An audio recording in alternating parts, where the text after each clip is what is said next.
Wala na sa bansa ang superbagyong Nando pero lampas tao pa rin ang baha sa ilang bahagi ng Calasiao, Pangasinan. Umapaw kasi ang Marusay at Sinukalan River. Bahari sa Dagupan City dahil sa pag-apaw din ng ilog na sinabayan ng high tide. Halos 800 individual ang dinala sa iba't ibang evacuation center. Nangangamba naman ang mga taga-Nauhan Oriental Mindoro na muli silang bahain dahil sa bagyong Opong. Bukas inaasahang mararamdaman ang bagyo roon. Hirap po talaga, ma'am. Kaunting ulan. Yan, kagaya po niyan, may bagyo na naman padating yan, madam.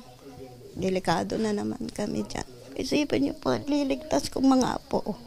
6 po yan. Pagod na nga sila sa paulit-ulit na baha. Dagdag pa sa sama ng loob nila ang issue sa flood control projects. Sa halos 140 flood control projects sa Oriental Mindoro, 37 ang nasa Nauhan.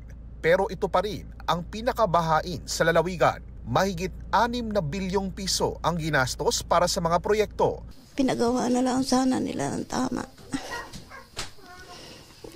Para hindi na maghirap ang mga tao na binabaha.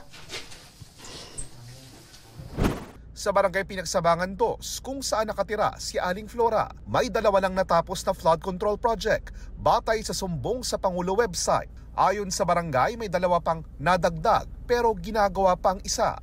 Bagamat gumagana ang iba, di raw ito sapat. May isang dike na ilang kilometro ang haba halimbawa.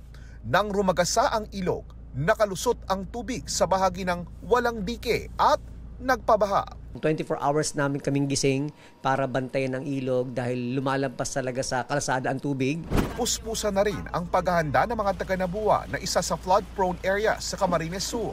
Natroma na kasi sila nang biglang tumaas ang tubig noong bagyong Christine. Bawas pangamba raw sana kung may maayos at epektibong flood control project na pinaglaanan pa naman din ng bilyon-bilyong piso. Sana naman po gamitin nila ng tama, na maayos, at saka yung mga materyales na gagamitin nila yung para sa karapat-dapat din na na para sa flood control talaga.